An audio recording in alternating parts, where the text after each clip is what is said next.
तो ये कहानी है भारत के आज तक के सबसे लंबे समुद्री ब्रिज के बारे में। अटल सेतु ब्रिज 22 किमी लंबा मुंबई से नवी मुंबई के बीच बना इस ब्रिज ने 2 घंटे का सफर सिर्फ 20 मिनट में किया है और इसमें इतना कंक्रीट यूज हुआ है जिसे 6 बार स्टैचू ऑफ यूनिटी और इसके स्टील से 17 बार एफिल टावर बना सकते हैं। तो इस ब्रिज को बनने में 60 साल क्यों लगे और इसे पहले क्यों नहीं बनाया गया, तो आइए डिटेल में जानते हैं इस अटल सेतु ब्रिज के बारे में। मुंबई ट्रांस हार्बर लिंक, जिसे हमारे पूर्व प्राइम मिनिस्टर श्री अटल बिहारी वाजपेयी के नाम से इस ब्रिज का नाम अटल सेतु रखा गया। दोस्तों, तो इस मैप को आप ध्यान से देखें तो नवी मुंबई तो महाराष्ट्र से जुड़ी है, लेकिन साउथ मुंबई के तीनों तरफ से समुद्र से घेरा हुआ है, जिसकी वजह से वहाँ कोई बेहतर कनेक्टिविटी नहीं थी। जहाँ मुंबई से नवी मुंबई जाना होता तो इस वासी ब्रिज से 1 से 2 घंटे का समय लगता, लेकिन बीच में एक ब्रिज को बना दे तो वो समय घटकर सिर्फ 20 मिनट हो जाता। तो फिर इस ब्रिज को पहले क्यों नहीं बनाया गया? इस ब्रिज को बनाने का पहला विचार साल 1962 में आया था, जब पंडित जवाहरलाल नेहरू जी की सरकार हुआ करती थी, लेकिन 34 साल तो इसमें लग गए कि ब्रिज को समुद्र में बनाना पॉसिबल है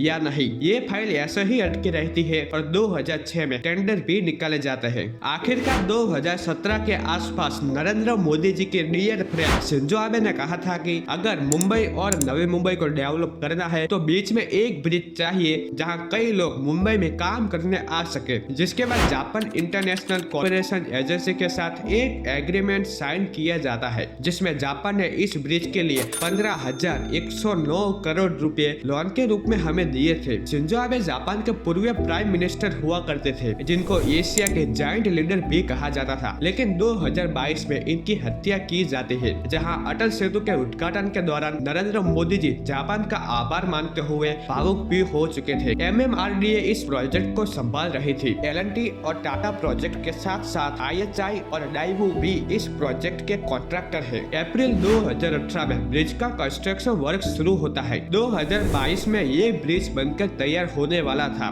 लेकिन कोरोना महामारी और लॉकडाउन के बीच इस ब्रिज को बनने का काम बीच में ही रुक जाता है। लॉकडाउन के बाद इस ब्रिज का बनने का काम फिर से शुरू होता है और 2023 के अंत में ये ब्रिज बनकर तैयार हो जाता है और 12 जनवरी को इस ब्रिज का उद्घाटन किया गया। 70,840 करोड़ से बना अटल सेतु ब्रिज, जो भारत का सबसे लंबा समुद्री ब्रिज है, जहां दुनिया का 12वां सबसे लंबा समुद्री ब्रिज है, जो 21.8 किमी लंबा है, जिसका 16.5 किमी हिस्सा समुद्र में मौजूद है, जहां 5.5 किमी हिस्सा जमीन पर है। इस ब्रिज को इंजीनियरिंग मार्वल भी कहा जाता है, जिसे जापानीज टेक्नोलॉजी से बनाया गया है, जिसमें 1,77,000 जितना मेट्रिक टन स्टील यूज हुआ है, जो 17 एफिल टावर के बराबर है, और 5 lakh metric ton cement use हुआ है, जो 6 स्टैचू ऑफ यूनिटी के बराबर है, और समुद्र में 1000 से भी ज्यादा पिलर्स लगाए गए हैं। और कहा जाता है कि ब्रिज के बनने के दौरान ट्रकों ने इतना ट्रैवल किया है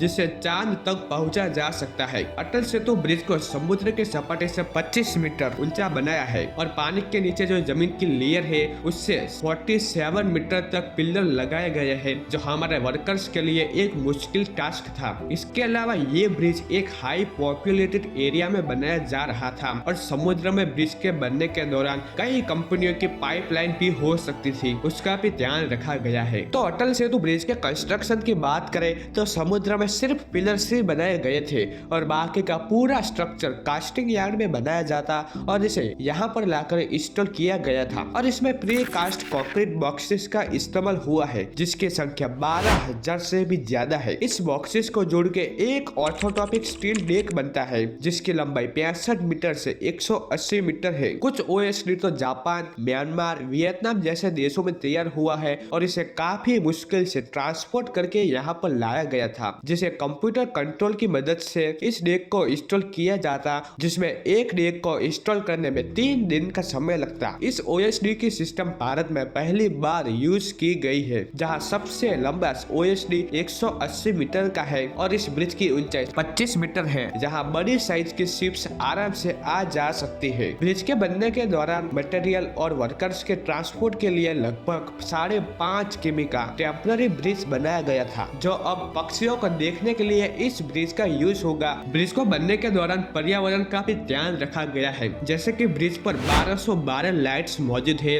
और इनको कुछ इस प्रकार से लगाया गया है कि लाइट्स का प्रकाश सिर्फ रोड पर ही रहे और समुद्र में रहे मरीन लाइफ को कोई डिस्टर्बिंग ना हो। ब्रिज के काफी इलाकों में प्रवासी पक्षियों का आना जाना रहता है। उनको ब्रिज पर चल रहे वाहनों की आवाज से डिस्टर्बिंग ना हो, इसलिए ब्रिज में 6 किमी तक नॉइस बैरियर लगाए गए हैं। ब्रिज के निर्माण के लिए 10 देशों के एक्सपर्ट, 1500 इंजीनियरिंग, 70,000 वर्कर्स की मदद से इस ब्रिज को बनाया गया है, जो 100 सालों तक भूकंप के झटके और समुद्र की तेज लहरों में आराम से खड़ा रहने में सक्षम है। जहां 6 लेन वाले हाईवे मौजूद है, जो एक दिन में 70,000 वाहनों को संभाल सकता है। अटल सेतु ब्रिज जो नवी मुंबई में जो एयरपोर्ट बन रहा है उसको भी जोड़ेगा और इसके साथ जवाहरलाल नेहरू पोर्ट, मुंबई पोर्ट को भी जोड़ेगा। दोस्तों, अगर टोल सिस्टम की बात करें तो यहाँ पर ओपन रोड टोल सिस्टम है, जहाँ कोई बैरियर नहीं है और ऑटोमेटिक टोल कलेक्शन है, जहाँ एक बार जाने का 250 रुपए और जाकर वापस आने का 375 रुपए है। आप स्क्रीन पर देख ही सकते हैं। लेकिन इस ब्रिज पर 2 व्हीलर्स, 3 व्हीलर्स और ट्रैक्टर जैसे व्हीकल नहीं चल पाएंगे। दोस्तों, मुंबई में कई ऐसे प्रोजेक्ट्स है